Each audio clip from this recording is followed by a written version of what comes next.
When the world says no, we build our own yes. The Black Woman's Exit Economy Revolution. Good evening, beautiful souls. I'm LeAnne Dolce, pronounced Dolce, like sweet softness whispered in French. And welcome to the Soft Girl Era podcast, the sacred space where strong Black women unlearn survival, rediscover softness, and reclaim the joy, rest, and freedom they deserve without guilt, without apology, and without explanation. Tonight, I had the absolute honor of sitting down with Tiffany Hedgspeth, a powerhouse who's rewriting the rules on what it means to thrive when the world keeps telling you to just survive. Tiffany went from the game to paying it forward as a female firearms instructor, running her own business, empowering women to protect themselves, stand in their power, and refuse to be anyone's victim. She's living proof that when the system sidelines you, you don't beg for a seat at the table. You build your own table, set it with your own china, and invite whoever's ready to rise with you. Tiffany is making the world a better place by teaching women that self defense isn't just physical, it's economic, it's emotional, it's spiritual. She's showing us that protection starts with protecting your vision, your boundaries, and your right to build something that's yours. And what Tiffany shared with me, it flipped everything I thought I knew about unemployment, job loss, and what it really means to be economically sidelined. Because here's the thing, here's the counterintuitive truth that's going to shake you awake tonight. While the headlines scream about 297,000 jobs lost for Black women since February 2025, while unemployment rates sit at 7.1%, while 600,000 of us have been economically sidelined, there's a boom happening, a quiet, powerful, unapologetic boom. Black women are starting 49% of all new businesses in the United States in 2024. That's up 69% from 2019. Black owned employer businesses grew 56.9% from 2017 to 2022, outpacing every other group. Let me say that again for the people in the back. While the job market is closing doors, Black women are building entire buildings. This is what Tiffany calls the exit economy. And it's not about running away, it's about running toward yourself. It's about refusing to let rejection define you and instead letting it redirect you. It's about turning every no into a new opportunity, every closed door into a blueprint for your own empire. So tonight we're diving deep into three insights that Tiffany and the data are screaming at us to hear. Entrepreneurship is resilience, structural shifts over statistics, and innovation parity amid barriers. And I'm going to walk you through three real life stories of people who didn't just survive the exit economy, they thrived in it, they transformed it, and they're changing the world because of it. Let's start with the first insight, entrepreneurship as resilience. Black women are leading a surge in new business creation. 49% of US startups in 2024 were founded by women, and Black women are at the forefront of that wave. We're turning job market exclusion into ownership opportunities. We're not waiting for permission. We're not waiting for validation. We're not waiting for the economy to fix itself. We're fixing it ourselves. And here's the kicker, even as 600,000 of us have been economically sidelined since February 2025, we're not sitting still. We're moving, we're building, we're creating. Because resilience isn't just about bouncing back, it's about bouncing forward. It's about taking the weight of rejection and using it as fuel to launch something the world has never seen before. Tiffany embodies this. She went from the game to paying it forward, running her own firearms instruction business, teaching women to stand tall, to protect themselves, to refuse to shrink. That's resilience. That's entrepreneurship. That's the exit economy in action. Now let's talk about the second insight, structural shifts over statistics. Yes, unemployment for Black women hit 7.1% in November 2025. Yes, That's higher than the national average. But here's what the headlines aren't telling you: labor force participation for Black women is rising to 62.5%. That means more of us are entering the workforce, but not in the traditional sense. We're not just looking for jobs, we're creating them. We're entering entrepreneurship, we're building businesses, we're becoming our own bosses. Black owned businesses grew 56.9% from 2017 to 2022. That's not a fluke, that's a movement. That's a structural shift. That's Black women saying, if the system won't hire me, I'll hire myself. If the system won't promote me, I'll promote myself. If the system won't value me, I'll create my own value. And that brings us to the third insight: innovation parity amid barriers. Black women and entrepreneurs achieve parity or higher in innovative startups in many countries, despite receiving just 0.3 to 1% of venture capital funding. Let me repeat that. We're getting less than 1% of the money, but we're creating just as much, if not more, innovation. That's not just impressive, that's miraculous. That's proof that resource scarcity doesn't kill creativity, it fuels it. It forces us to be scrappier, smarter, more strategic. It forces us to bootstrap, to crowdfund, to build community, to leverage social media, to go direct to consumer. It forces us to innovate in ways that venture backed startups never have to. And that's exactly what the people in these stories did. Let's talk about Rihanna. Rihanna, a Black Barbadian American entrepreneur, launched Fenty Beauty in 2017. She wasn't just creating another makeup line, she was creating a revolution. She was targeting inclusive cosmetics for women of color in an industry that had ignored us for decades. She faced limited venture capital access. Just 0.3% of funding goes to Black women founders. She faced skepticism from traditional retailers who doubted there was demand for diverse shades. But Rihanna didn't wait for permission. She self funded the initial launch through a partnership with LVMH. She leveraged social media for direct to consumer sales. She launched with 40 plus foundation shades from day one. And what happened? Fenty became a $1 billion brand within a year. It proved that inclusive innovation drives market expansion. It revolutionized inclusivity standards, inspiring 91% of brands to offer 20 plus shades. It boosted Black women in beauty entrepreneurship. Rihanna became the first Black woman to build a beauty brand valued at $2.8 billion. She expanded to Fenty Skin and Savage X Fenty Lingerie.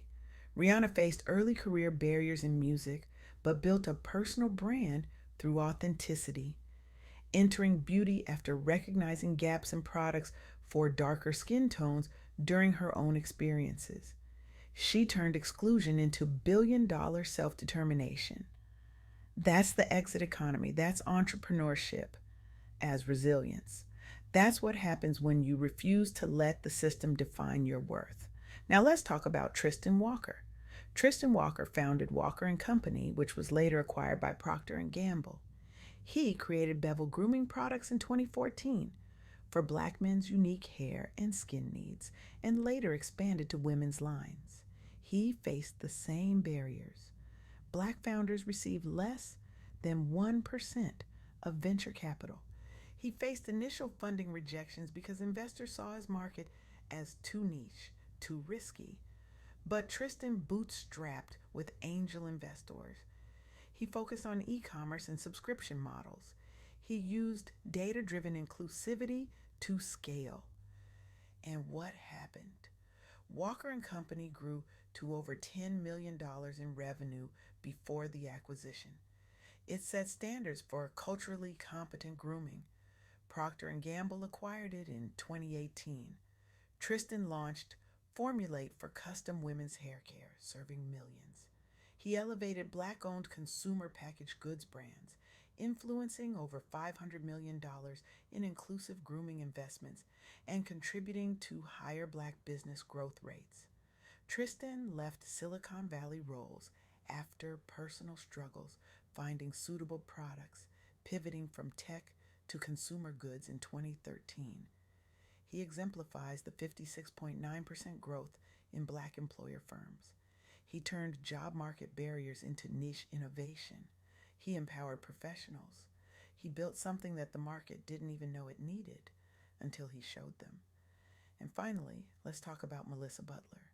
Melissa Butler is the founder and CEO of the Lip Bar. She launched in 2012 to create inclusive lip colors for women with melanated skin. She faced the same barriers. Black women founders get just 1% of venture capital. Retail gatekeepers ignored bold shades for darker skin tones. But Melissa didn't let that stop her. She crowdfunded $30,000 via Indiegogo. She built a direct to consumer brand via social media. She partnered with Target for distribution. And what happened? The Lip Bar grew to over $10 million in revenue. It became the first black owned color cosmetics brand in major retail. Melissa expanded to over 20 shades. She appeared on Shark Tank, which boosted visibility.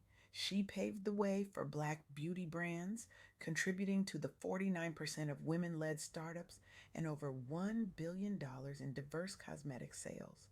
Melissa was a former Goldman Sachs analyst who quit corporate life after job market frustrations, testing recipes in her kitchen post 2008 recession. She mirrors the exit economy pivot. She faced 7.1% unemployment for black women. She turned that frustration into innovation. She turned that barrier into a breakthrough. She turned that rejection into a revolution. These three people, Rihanna, Tristan, and Melissa, they didn't wait for the system to change. They changed the system. They didn't wait for the job market to open up. They opened their own markets. They didn't wait for venture capital to validate them. They validated themselves. And that's what Tiffany Hedgspeth is doing every single day. She's not waiting for the world to give her permission to thrive. She's thriving anyway. She's teaching women to protect themselves, to stand in their power, to refuse to be victims. She's building her own business. She's creating her own economy. She's living her soft girl era by refusing to carry the cape of survival and instead wrapping herself in the cloak of self determination. So here's what I want you to hear tonight. Here's what Tiffany wants you to hear. The job market may be sidelining black women. The unemployment rate may be 7.1%. 297,000 jobs may have been lost since February 2025. But that's not the end of the story. That's the beginning. That's the catalyst. That's the exit ramp to your own empire.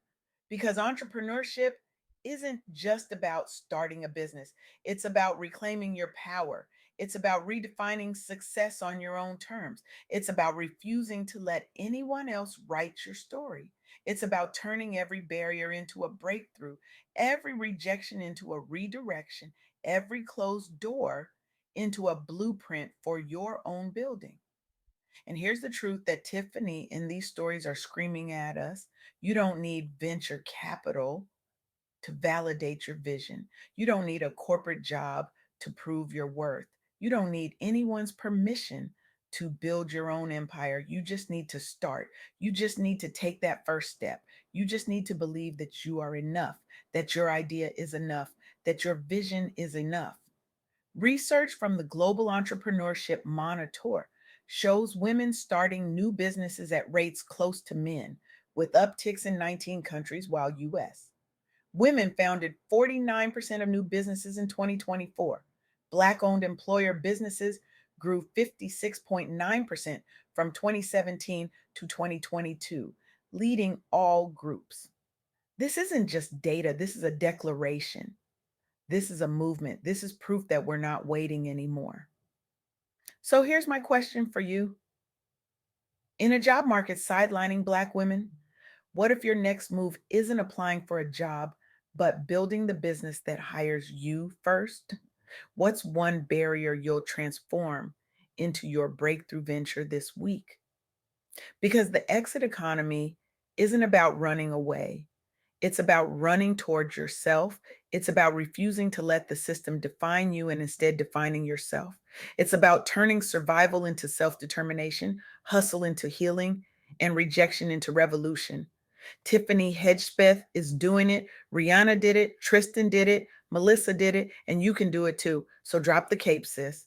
Stop waiting for permission. Stop waiting for validation. Stop waiting for the job market to fix itself. Start building, start creating, start thriving.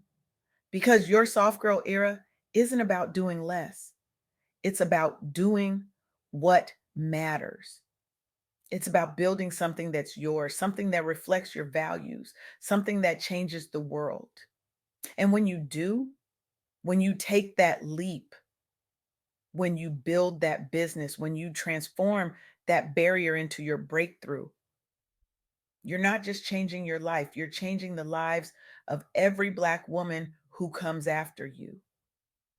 You're contributing to that 56.9% growth. You're becoming part of that 49% of women led startups. You're joining the exit economy revolution. Here's what I need you to understand: the world has been telling Black women no for centuries. No, you can't lead. No, you can't innovate. No, you can't build. No, you can't thrive. And for too long, we believed it. We internalized it. We let it shape our dreams, our ambitions, our sense of what's possible. But Tiffany's story, Rihanna's story, Tristan's story, Melissa's story, they're all proof that when the world says no, we build our own yes. We don't just survive the rejection, we transform it, we alchemize it, we turn it into billion-dollar brands, into life saving businesses, into movements that shift entire industries. And here's the most disruptive truth of all: the system isn't broken. It's working exactly as it was designed. It was designed to exclude us. It was designed to sideline us. It was designed to make us beg for scraps from tables we built with our own hands. And the most revolutionary thing we can do isn't to fix the system, it's to exit it. It's to build our own tables, our own economies, our own empires.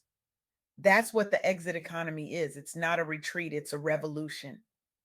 It's not giving up, it's leveling up.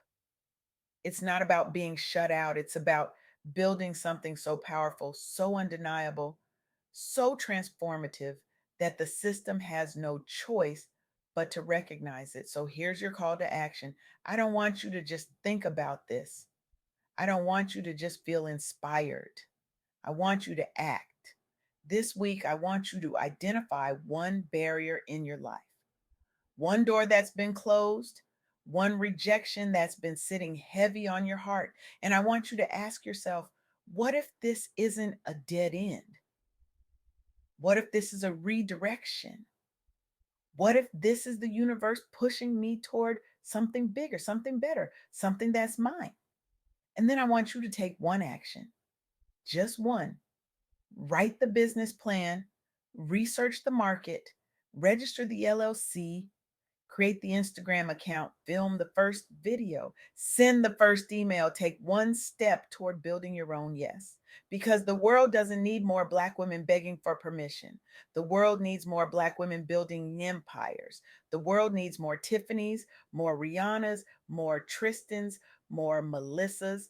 The world needs you to stop waiting and start creating. So go ahead, sis. Build your empire. Hire yourself first. Transform that barrier into your breakthrough and watch the world change because you refuse to let anyone else write your story. This is the exit economy revolution, and it starts with you right here, right now, today. What will you build?